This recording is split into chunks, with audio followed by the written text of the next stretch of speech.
Yeah, so big thing tonight for us. This is our first interview, and Lee Keeler. I am pronouncing your second name right, Keeler. Yeah, that's right, mate. Yeah. Very grateful for you to come on. Yeah. So it's like my name. It's Jonathan, but because it's got a H in it, nobody can spell it right. And I'm looking at emails that people send back, just screaming at them like, "You've got my name in front of you." Yeah, he'll hear me because we work at the same place. Who can hear me half the time. Anyway, again, me getting off topic already. It's That's what I mean to go on. Yes.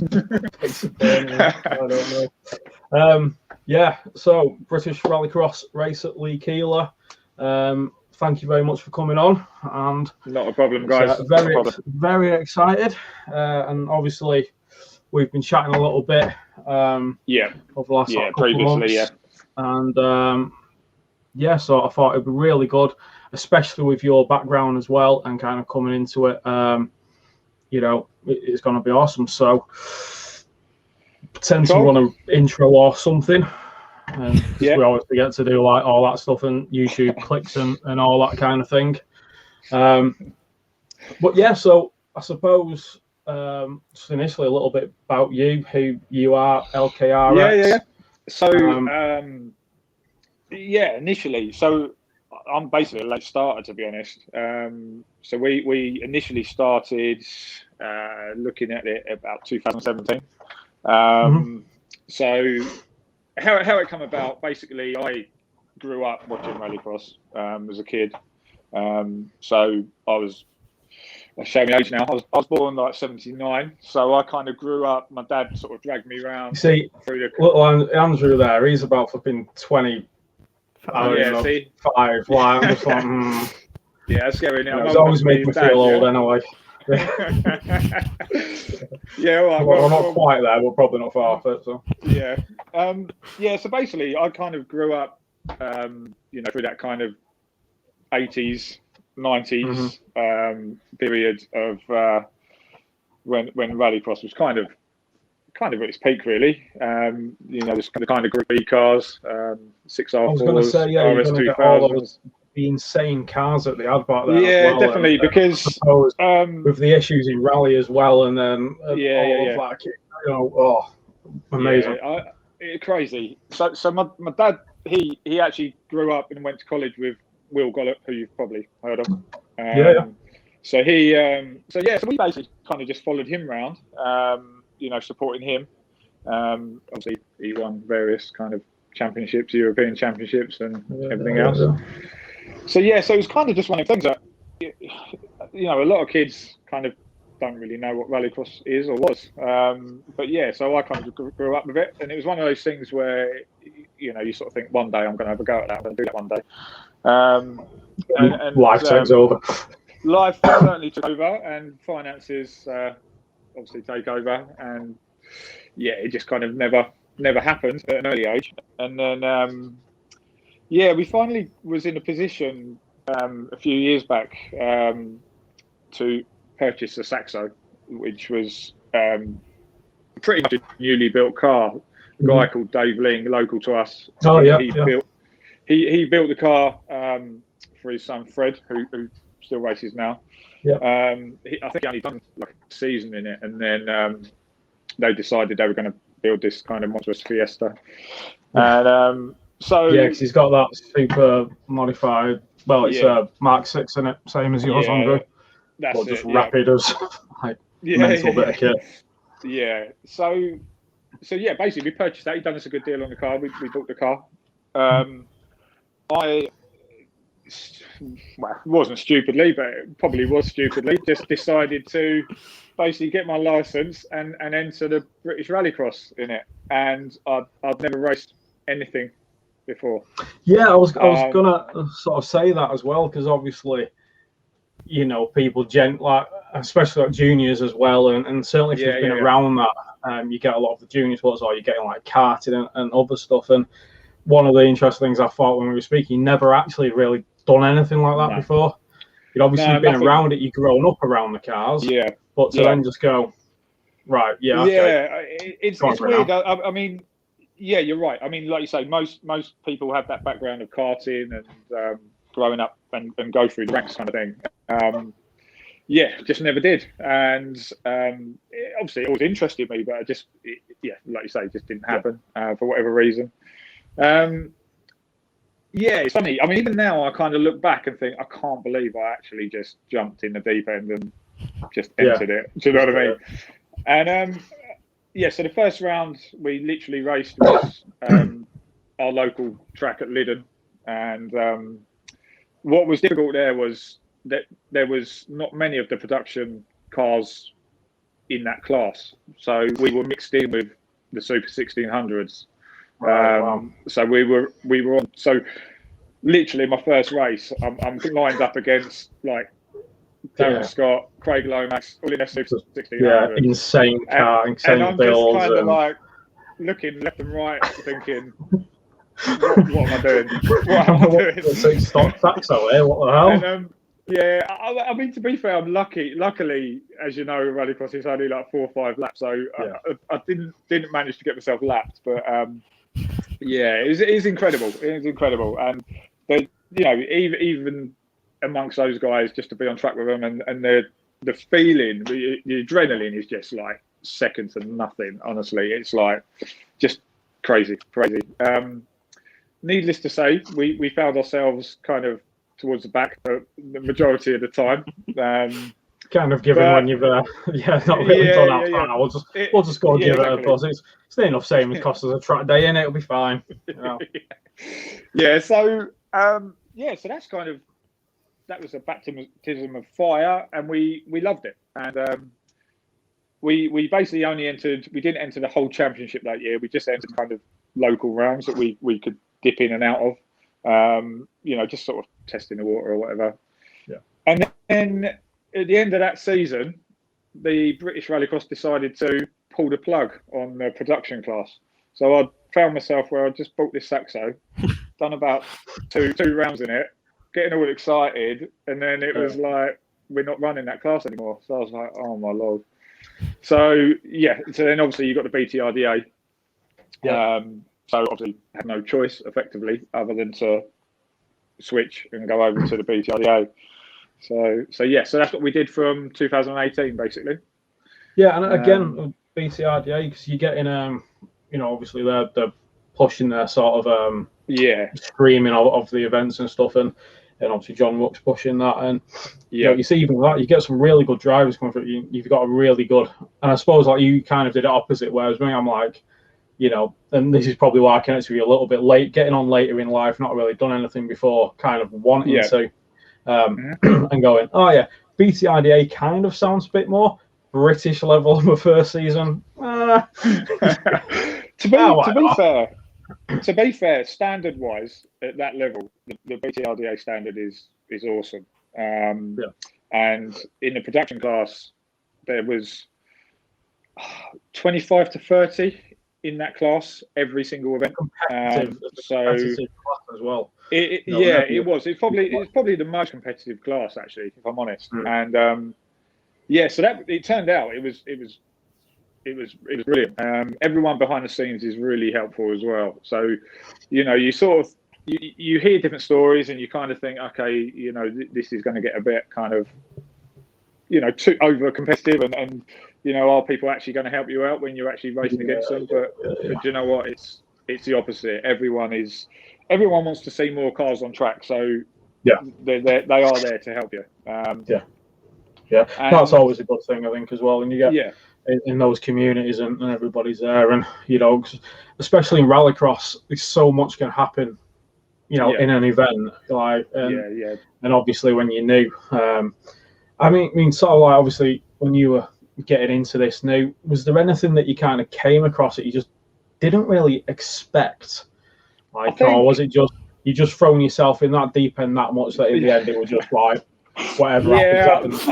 I kind of did. I mean, obviously there's so much more to it because obviously you've got so many regulations. On the actual race day, it's drivers briefings, you have all the scrutineering, So your car's obviously got to be scrutinized every time. You know, luckily with us, the car was always standard it needed to be. So we never had any sort of mad panics where they suddenly picked up on something and you've got like an hour to kind of get that sorted out or whatever. So yeah, so there was a lot more kind of involved in it as far as that side of it that I didn't kind of really understand. We were fortunate with a saxo because basically it's pretty standard and basic car. So, you know, we haven't got a massive team of mechanics and stuff like that. It's kind of me and a couple of guys I work with. And well, that's another thing as well, isn't it? When you start, it's like you've got to, not only have you got to get the car there, but you've got this team as well that you've kind of got to get together. And obviously some people, even big families or what have you, but I mean, my dad obviously came along initially and he was pretty mechanically minded. I know a bit, but I'm no car engineer. So it was trial and error, very much trial and error. Speaking to people, just getting advice. Even with that, you probably get told about 10 different options, and true. It kind of takes a while to kind of get set up right, and what works for that particular car doesn't necessarily work for another saxo. It's technically exactly the same. So we learned things about, you know, turned out we was running too big a wheels and tyres initially. So we went down to the 14s, the VTR tyres, and then it's all about tyre pressures, and you know you kind of don't realise how much difference it makes to get that right. So there was a lot to learn. But initially, that first year, it was all about just, I can't believe I'm out there. I can't believe I'm doing it. You know, that was it. That was enough. Ultimately, that was enough. I think that's it. I mean, if you take that sort of like your first, even your first event, like you've gone through all that. You've got this like whirlwind of a rush around. You've got the car through scrutiny, in which I can only imagine, especially on your first one, like your heart's going like, is everything all right? Like, you know, like. Well, I mean, when you're rolling out onto that grid. And like you say, especially when you like, what was kind of going through your mind? Like, was the, you know, were you just absolutely focused, or was this like, what the hell am I doing here? Like, what am I doing? I mean, do you know the crazy thing was, like, it was coming. Obviously, you get your sheets with all your heats and your timetables and whatever else, and you're looking at who's on the grid with you, and you're kind of thinking, oh my god. And do you know what?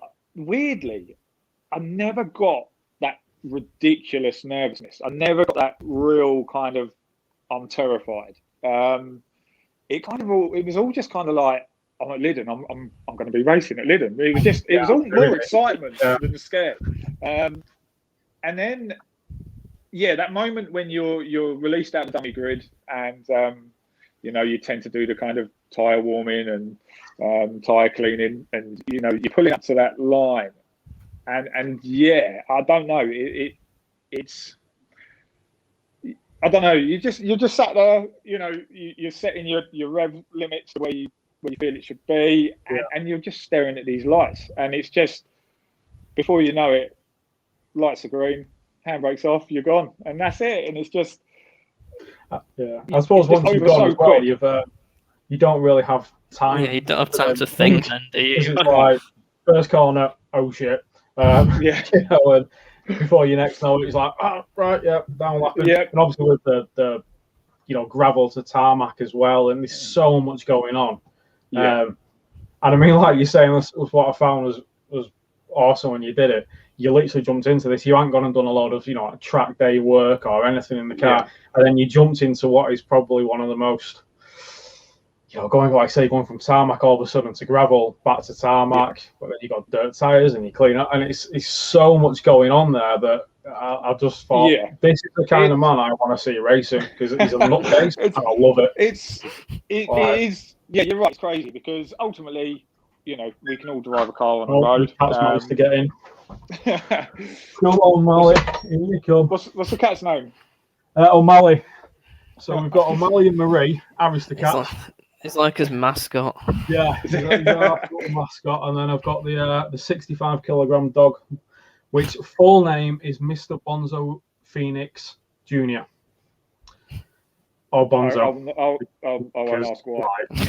Too long. It's mainly because I just go like some wife like, what are you going to call them? Cats? Oh, Mr. Cats. Fair enough. All right, yeah. And we just go. Good as anything. Hello, Mally. You're coming up now. Come on. There we go. But so no, normally caving, purring all over it. But yeah, going back to it, like you say, at the end of the day, we can all jump in the car on the road and kind of, thrash the shit out of it and basically think, I think you're the world's greatest driver and everything. And yeah, like you say, as soon as you start throwing that loose sections into the mix and that, it's a whole different ball game. And listen, I'm not going to lie, we spun the car many times, and it took a lot of learning. It's obviously, when you're coming out of the loose, it's how early you put your get your foot on the throttle. It's and there's so many elements that you can just lose tenths of a second, hundredths of a second, and it makes the world of difference. Because you have got them 4 laps or those 6 laps, you don't have that time to be able to sort of claw it back on. No, exactly. You make a mistake early on, it's game over basically. And but it's I can, if you get a chance to do it. It is the best thing you. I might be like about 90 and on the pension and just save for like 10 years. But at some point, I'll tell you now, you're gonna see this very clumsy guy somehow trying to run around the car and fit in one, and probably just shouting at him. So like, okay, help me, or convincing him to do it as well. So you've got the Fiesta, mate. That's all I'm saying. Perfect. Yeah, just going back to what you were saying, about obviously we can all drive fast on road and stuff, and in Mexico and control places. Yeah, of course. I do track days, and that even just doing that, I've noticed you've got to learn so much. Even it's all just about positioning and stuff, isn't it? Yeah, I mean, obviously, listen, I'm no professional driver, and I'm still learning myself. But it's all about lines. It's all about on and off throttle. It's all about it's a bit like we said with the sim racing. Even with the real racing, you're desperately trying to keep those same lines every lap. Yeah. But as soon as you're chucking 5 or 6 other cars around you, it's not everyone wants to be in that exact same line. So, and like you said, on different disciplines of motorsport where you've got 40 laps, or you're racing, you're doing a 2-hour enduro thing or something, you can afford to kind of settle in and work it out. But with Rallycross, you haven't got time for that. Yeah, you've got thrown in and got to do it. Exactly. You're all heading for that first corner, and you're all trying to be at front, and you're all trying to get on that racing line straight away. And ultimately, you cannot stick to it if you want to overtake people. And it's so it's you try and learn the basics of it, but it kind of all goes out the window, if I'm honest. Once you're out there, it does. I suppose that leads quite nicely into another thing that I wanted to ask, and I imagine I know the answer to this, and obviously we know safety in motorsport is very high up on the priority list. And even with the production cars, you're not doing a lot of modifications in terms of engines or what have you, but you have got a lot of safety. And obviously in your first season, and you're very green going into this as well. Like, at what kind of point, or an incident where you were just like, everything was going like you were just didn't know what was happening? I mean, being upside down, I'm going to probably guess is a fair point of that. Yeah, I mean, that's what I was about to say. So obviously, like I said, we did the couple of test runs at Lyddon where we dipped in and out in 2017. Had to go BTRDA 2018. Yeah. First round was Blyton. So my first round in the BTRDA, I rolled the car. Ended up on the roof. And you can see, hang on. Can you see that? Love it. Yeah, can you see that? Yeah. Absolutely love it. Yeah. So that was our first event in the BTRDA. But like you say, safety wise, I swear to you, I did not move a millimetre in that seat. I literally did not move a millimetre. the roll cage obviously does what it does, and strangely, a lot of people sort of said, does it put you off? Because obviously that's the first time I've done that, and in a weird way, it's kind of like almost the worst thing that can happen to you. But yeah, it's certainly that thing where if you're like, I'm telling my missus I'm going to do this, and it's like, well, what happens if you do that? Well, I'll be fine. It's all right. Yeah, Don't worry about it.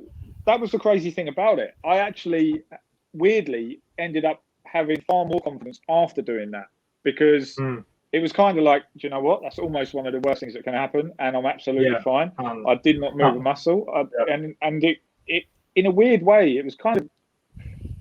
It's never a good thing, but it kind of turned out for me to be kind of a good thing, because it kind of just, in a way, it kind of got it out of the way. You have that kind of. Yeah.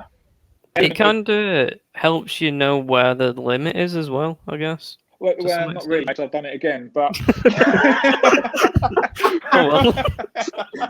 Maybe not. In theory, So no, not really. You don't ever learn, but yeah. But no, you're right. It does, and I mean that one, to be honest, was it was more of a kind of a very slow kind. Basically, I just cut the corner, hit this. I think it was like kind of a covered hay bale at Blighton, and yeah, I just kind of tipped over. It wasn't like a major, barrel roll or anything like that. But yeah, it helped me. It helped me kind of confidence-wise in a weird way. It did, and I think.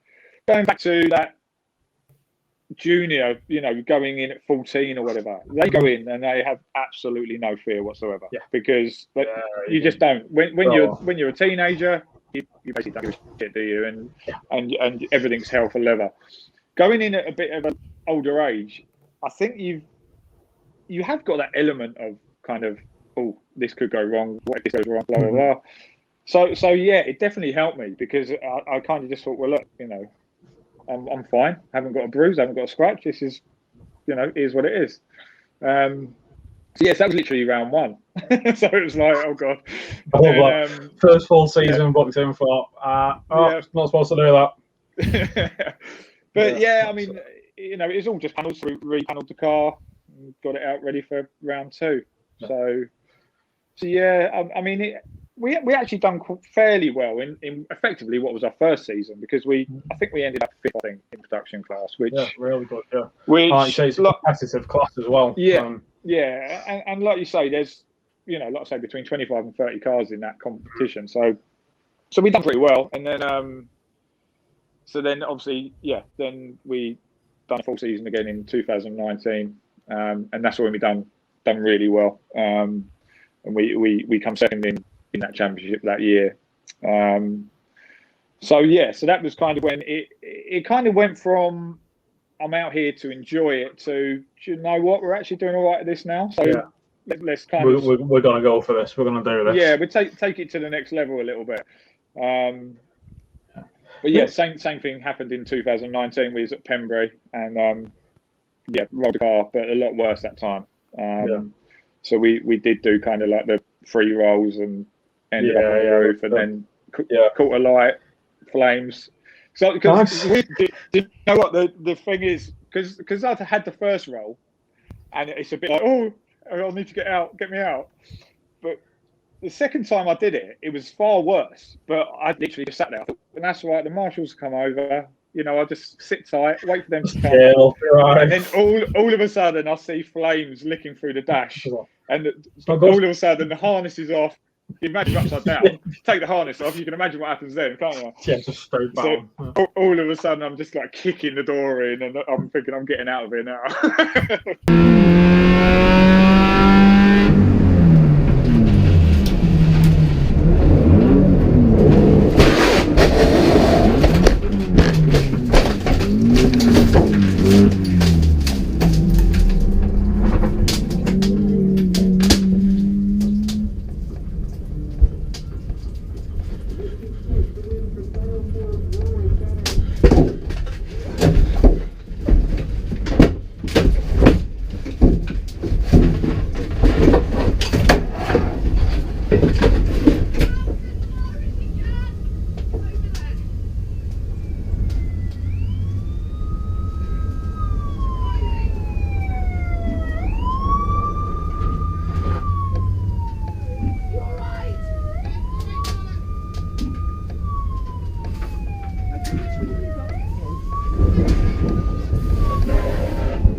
But yeah, it's mad. And then that same event, we literally got the car back out 2 hours later, and I won.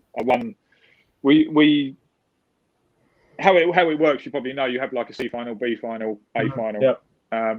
We rolled it in heat 1, so effectively I had no points. So a load of other guys. We put a Ford KA windscreen in it. We had gaffer tape everywhere, and the scrutineers were all over it. And between us, we got the car going, and we were out to help them guys. Awesome. I don't know how. Yeah. And then obviously you end up on the back of the grid because you haven't got your times under your belt. No time, so yeah. So it was a 10-car grid. We was on the back of the grid, and we won the race. And so 4 laps. 5 laps or whatever it was, yeah. We literally went from the back to the front, and the car looked like an absolute wreck. But it was amazing. It was amazing. And so then we won the B final, got ourselves into the A final, and I think we come 4th in class in the A final after rolling the car like 2 hours earlier. So that was probably my best moment, to be honest, because it was just like ridiculous. Yeah, nothing's going to stop me now. I think that's it. I think the adrenaline sort of kicked in, and the car was already kind of smashed a bit, so it was like I've got nothing to lose here. Yeah. So you're going from like a situation where obviously like adrenaline and everything, and obviously like you say, it was a bad roll and a bad crash, and then in the same day you're going from emotions from like here right all the way back up here, like the emotion, insane. Definitely, because obviously we weren't allowed to go near the car because the car got rescued from the track. I had to go ambulance and be checked over and that, because it's just mandatory kind of stuff. The car looked, because obviously they had the extinguishers all over that powder and everything on it. It literally looked like a burnt out car, to be honest, initially. And we weren't allowed anywhere near it for a while. And then I'm saying, can I look at the car? And we looked at the car, and the roll cage was fine again. It wasn't bent at all. So stupidly, I'm going, well, if we get it going, can I go back out? And they're like, but you're not going to get it going. And I'm like, if we get it going, can I go back out? And then Billy, who's the guy I work with, he's like mechanics for me a bit. He's just looking as if to say like, no, shut up. This is the most stupid thing you've ever come out with in your life. We're putting that on the trailer and we're going home. We're not even doing this. And then next thing I know, there's like a couple of the other teams that we race with all getting involved, and it kind of become a bit of a mission to get it out. And like you say, it went from being like potentially the worst day to probably the best day's racing I've done. So mad. That's cool. I suppose obviously now you've done a few seasons, you've kind of been around the tracks of the UK.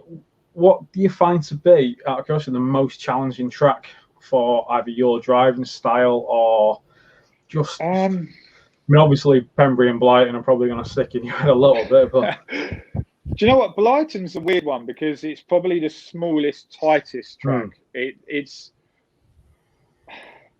Be careful what I say now. It's probably the track I least like, but weirdly, I've had some decent results there. So that's kind of a bit different because you're not really getting that kind of speed up that we'd normally get elsewhere. It's a lot tighter. There's a hairpin there where you're literally going down into first gear. It's when you come down the gravel exit, and you've got that straight round, and it's just. You're almost stopped. You're almost pretty much stopped, which is weird. So in a weird way, it makes it quite technical to actually deal with because it's kind of a bit different than the kind of more flowing tracks. Because you take like Lyddon, for instance, you can get quite a bit of speed up on Lyddon. You think coming down the hill, into that ride, definitely you've got a lot of speed coming up. I think think with the BTRDA, a lot of the tracks you go to don't have the joker lap in. Obviously, Leiden does, so obviously that throws in a different kind of mix as well. Which a lot of people hate it. You've probably seen on social media. A lot of people moan about I think joker it's laps. Absolutely awesome, because I think it just adds this whole new level of tactics of you go in, you think, I've got these, and then you're going into a joker and it's crap, all this different bit. And I mean, if you take Leiden coming out with that little bit of a, like with the bump coming out there, it looks awesome. You're right. I think it's mixed feelings. A lot of people don't like it. I personally do. I think a lot of people say it kind of splits up the field, but it can do the opposite as well. If you've had that bad start and you find yourself kind of at the back of the train, like I say, generally when you're in cars that are all pretty much the same, you're kind of knackered. You've got to fight your way through. But with the joker lap, it kind of allows you to, like you say, it allows you to kind of have that chance of getting back in amongst it. If you've messed up off the line, for instance, or whatever.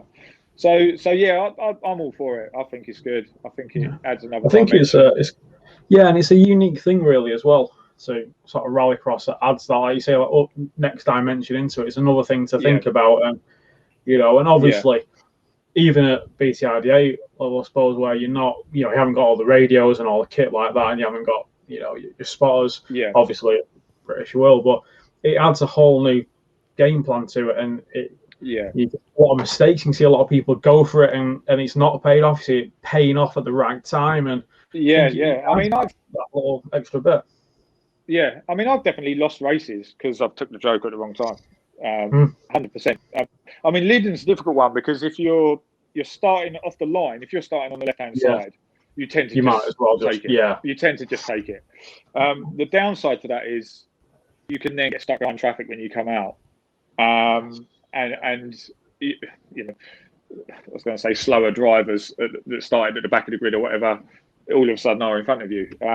So it can cause problems. So you have got to get it right. And I've definitely lost races and come much further back down the field than you probably should do, purely by taking it at the wrong time.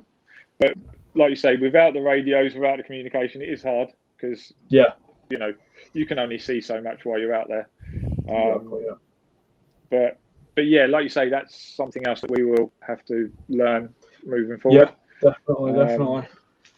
I'll have to try not to ignore people when they're telling me what to do.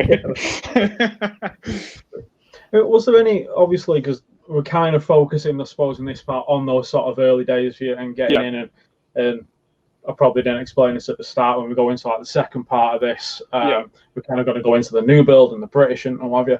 Was there anything that you really, obviously you did jump in, but sort of through the season was actually more difficult than you anticipated? Whether that was juggling the home life, obviously you've got responsibilities and things at home, or and things like that you wouldn't maybe have had if you were early 20s. Or what have you. Is there anything that you just don't think about?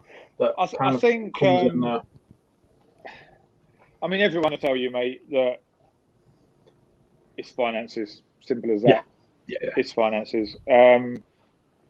It's even the production class technically is your entry level, but believe me, it's still not cheap. Andrew's fed up for listening to me do maths about, well, if I do this and do that, maybe I could get the price down for that. Oh no, I've got that. Hey, listen, I do not mind admitting I would not be out on that track without some of my sponsors. Like you say, you've got your family life, you've obviously got your finances for home life. My missus would probably kill me if she knew exactly what was spent on this. And I genuinely couldn't do it without having the support and help that I do get. So I think that's one of the biggest learning curves was actually trying to fund every round. And when you commit to doing a full season, you got to find a fair bit of cash from somewhere. Absolutely. and still live at the same time. although it's my hobby, it's not necessarily everyone else's. So you know, and it's hard. Sponsorship is massive, and it's the hardest thing in the world to try and drum up. I mean, everyone, you know, they look at our car and everything else, and they kind of think, oh, he's doing all right. He's got loads of sponsors, but you know, I am very lucky. But a lot of it's not necessarily financial. You know, we're lucky that we've got kind of like a lubricant sponsor. We've got like a trailer sponsor who hire us out the transporter. Well, these things are gonna it's roll all up and roll up that you don't necessarily think about. That's exactly the biggest thing I've learned is you don't actually realise all the little costs that are involved. And yeah, the biggest thing I definitely learned was do not add up how much it costs you per minute while you're out there. Because when you think a whole race event, you're probably on track for 25 minutes. Probably, if you get in the final. If you get in the final, so if you get in the final, you're probably looking at half hour. Yeah. And when you look at what that weekend costs you, from travel to fuel to entry fees to race fuel to all of it, you know, whether you stay away, you know, stay the night, whatever else, if you add out what that is costing you per minute, you wouldn't do it. You wouldn't do it. Yeah. So just the best thing to do is not think about that. But that being said, mate. That being said, like I say, I wouldn't change it for the world, and it is the most enjoyable adrenaline-filled motorsport, in my opinion. It's pretty clear. I have the same opinion on that because I tell Andrew that most times he's talking about F1, and listen, I've changed my tune a bit on F1 because I was very much one of those that was a bit like, do you know what? Yeah, he's done quite a bit to convince me that it is interesting. Well, yeah, you sort of think, the start's enjoyable. Once they're around the first corner, if there isn't any crashes, it's kind of like, okay, boring now then. But I must admit, since watching the Netflix like Drive to Survive, whatever they're called. Yeah, you've been telling me about that, haven't you? I've still not. Have you not watched it? That's what brought me back into watch it. Really. Yeah, because it changed my opinion. I must admit, it did change my opinion on it, and it did make it. I think anything where you're behind the scenes kind of makes it more enjoyable, doesn't it? And you understand it more, basically. Yeah, absolutely. But no, I maintain Rallycross is the fast, furious, frantic. As far as the spectator goes, I don't think you can beat it. This is it. I mean, your qualifying isn't just going around. It's a full-on race with people trying to get the fastest possible time they can. You know, there's no. I mean, every aspect of it is just mental and not for normal people. And I like it basically because you got to be a little bit tapped to go that shit. Not gonna lie. Anybody who says there isn't, clearly lying. Yeah, no, I accept that. But no, you're right. And like I say, for me, it was a dream just to even do it. And I still pinch myself now when I look back at videos and I watch myself at Lyddon and you do just sort of think, I'm actually doing this. I'm actually doing this. Other people are paying to watch me go around there, and not me personally, probably, but you know. You can say it. I'll go for it. Well, yeah, you know, they're all definitely turning up to watch me. Yeah, but no, exactly. It's you do. It's crazy. You pinch yourself and you think like, I'm actually doing this, and it's the best feeling ever when you're out there. It really is. So before we go into, I suppose now kind of going into your future and your build, I had a stupid little idea. I wanted to do a quick fire question round. Okay. So you're getting ready for this. Okay. So the first one, what was your first car? Well, normal. Yep, normal car. Normal car. Yeah. It was. This is why I wanted to ask it. Right. I wanted that laugh.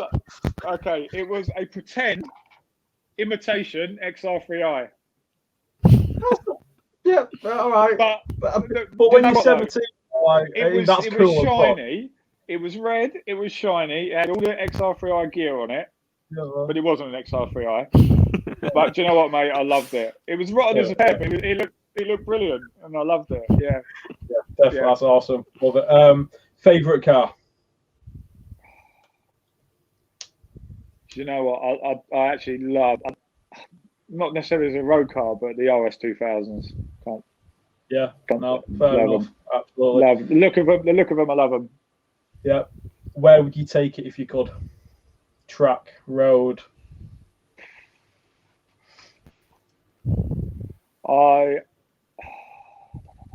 Proper make you think these, don't they? It does. We were talking about. When we should have been working earlier. I reckon Spa will be good. We potentially are going to Spa, and I was going to bring that up. So a little bit off cars. 3 favourite current songs, because this is where I start to judge you. Do you know what? I'm not a music man, mate. I'm not a music man. I can't even. Do you know what? I don't know. I'm not into anything in particular. I'm one of these that just kind of listens to what's on. Yeah, do you know what I mean? Radio. I'm not kind of a certain genre or anything like that. So yeah, it's a tough one for me, mate. I'll be honest. Favorite film? Probably something along the lines of Snatch and that type of thing. Yeah, good call. Anybody? Yeah, any old sort of Guy Ritchie or all that? Yeah, definitely. That's it. Yeah. Go-to takeaway? Indian. Good call. I'm down with that. Yeah, I'm with that. It will be Indian, but it's Chinese because that's what my missus wants, so that's what we get. Well, no, do you know what? I'm pretty much the same boat. My daughter and my missus, they're not overly keen on the Indian, so it doesn't happen as often as I probably want. Favorite place you've been?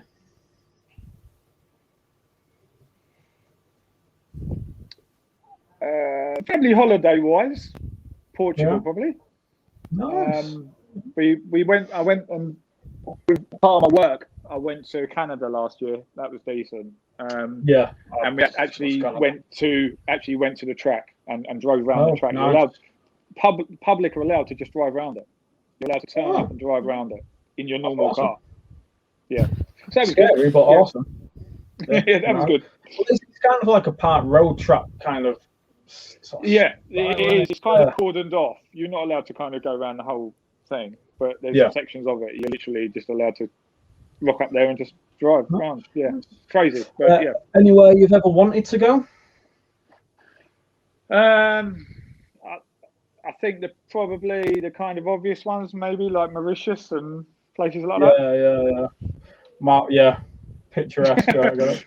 Although I'm fair skinned, mate, so probably not the best idea.